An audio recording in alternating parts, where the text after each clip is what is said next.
ऐसा है कि हमारे यहाँ हमारा जो भारत देश है, भारत का मूल स्थायी भाव है त्याग। और भारत का ही अर्थ है भा यानी ज्ञान और रत यानी जो ज्ञान में रत है।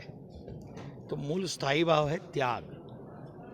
और हम स्व केंद्रित होकर केवल सेल्फ सेंटर्ड होकर कुछ काम जो आजकल माहौल हो गया है वो न होते हुए, चाहे शिक्षा पद्धति हो, आक्रमण हो, बहुत सारे कारण हैं इसके, लेकिन हमारे यहाँ की जो गुरु शिष्य परंपरा थी या जो गुरुकुल परंपरा थी, वो शिष्य को स्वकेंद्री नहीं, केवल आत्मकेंद्री नहीं तो समाज केंद्री और राष्ट्र केंद्री बनाते थे कि समाज का कल्याण यही राजा का कर्तव्य है। प्रजा का कल्याण, प्रजा सुखे सुखम राज्य, ये सूक्त है चाणक्य का।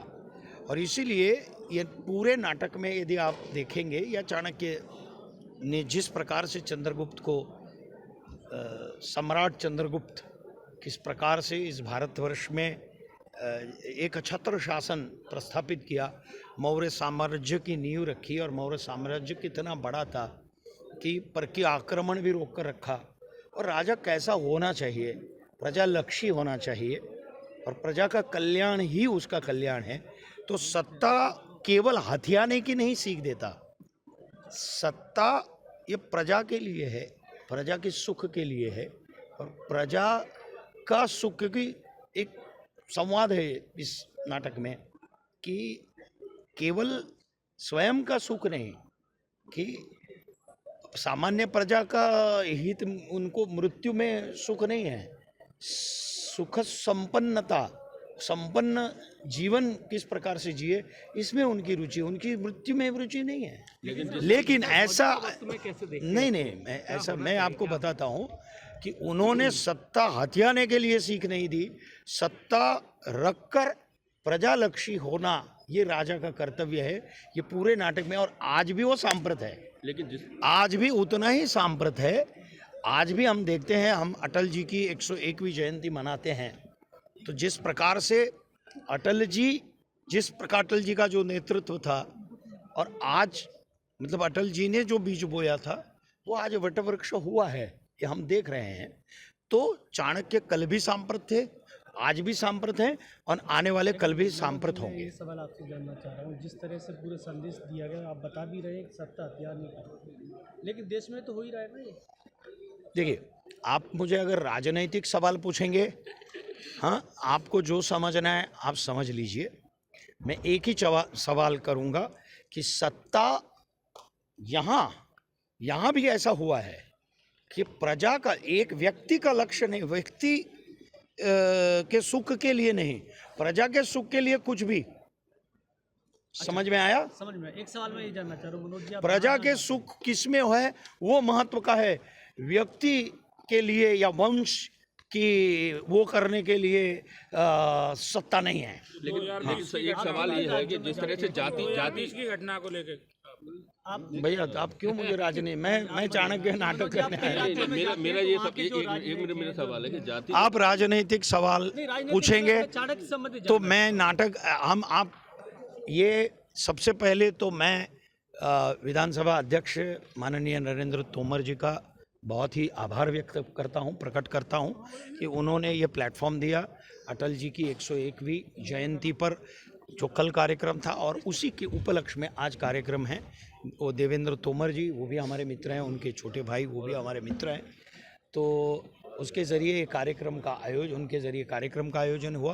और आज 2500 से लोग, आप भी लोग देख रहे थे कि लोग इस प्रकार का नाटक आज भी पौने 3 घंटे लगातार देखना और उसको पचाना, और हर संवाद पे, हर प्रवेश पे तालियां बजना, ये दिखाता है कि आज भी लोगों को उतनी ही रुचि है अच्छे नाटकों में। चाणक्य की जरूरत है, चाणक्य की जरूरत तो पल पल है भाई।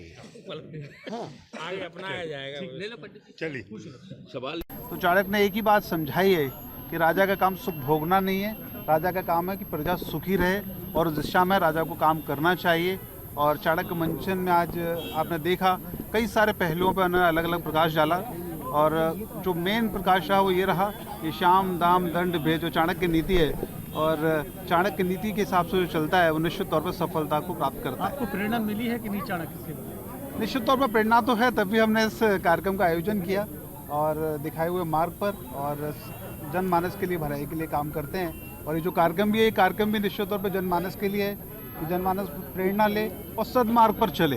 उन्होंने अपने मंचन में ये भी देखा होगा, जो सुविधा के लिए राजा थे वो ज़्यादा दिन तक सत्ता चला नहीं पाए, आखिरकार उनको शासन से हटना पड़ा। तो मैं यही कहूँगा, हम सबको सदमार्ग पर चलना चाहिए और चाणक्य देखा मार्ग पर चलना। क्या मौजूदा स्थिति क्या नजर आती है जो है राजनीति के परिवेश की, कुछ ऐसा हो रहा है जो चाणक्य की बहुत ज़्यादा जरूरत महसूस होती है? भारत की सरकार भी चाणक्य नीति पे चल रही है। देखिए, चाहे नक्सलाइट की बात हो, चाहे और कई सारे ऐसे मुद्दे हैं जहां तो नक्सलाइट की अगर बात करें तो कब से कितने लंबे समय से ये चली आ रही थी, पर आप देखिए कि ये सरकार जब आई तो नक्सलाइट लगभग ख़त्म होने की ओर है। ये तभी संभव हुआ है जब आपका विज़न क्लियर हो, और चाणक्य का विज़न क्लियर था कि चंद्रगुप्त मौर्य को राजा बनाना था, और कैसे बनाना है, कब बनाना है, वो चाणक्य ने तय किया था। और मैं कह सकता हूँ कि हमारी सरकार, चाहे प्रधानमंत्री मोदी जी की हो, चाहे यूपी में योगी जी की हो, चाहे मध्य प्रदेश में मोहन यादव जी की हो, सब सही रास्ते पर जनमानस की भलाई के लिए काम कर रहे हैं। कई कार्यक्रमों के बाद अटल जी के आपने कई कार्यक्रम कराए हैं, उसके बाद अब रामू भैया को चाणक्य के सीरियल के या चंद्रगुप्त मौर्य बनना चाहिए। अब वो समय बताएगा। नहीं चंद्रगुप्त मौर्य बनेंगे, चाणक्य तो हैं, चंद्रगुप्त मौर्य की आवश्यकता है कि अब वो समय बताएगा। ये बात है समय के गर्भ में है। बस इतना ही कहूँगा कि अच्छा कार्यक्रम रहा, आप सबका सहयोग मिला, और ग्वालियर के जनमानस जो भी अभी मिल रहे हैं, जिनसे मैं मिल रहा हूँ, वो वाकई में अत्यंत प्रसन्न है कि एक अलग ही अनुभव हुआ है, और ऐसा नाटक उन्होंने जीवन में पहली बार देखा। ठीक है। धन्यवाद।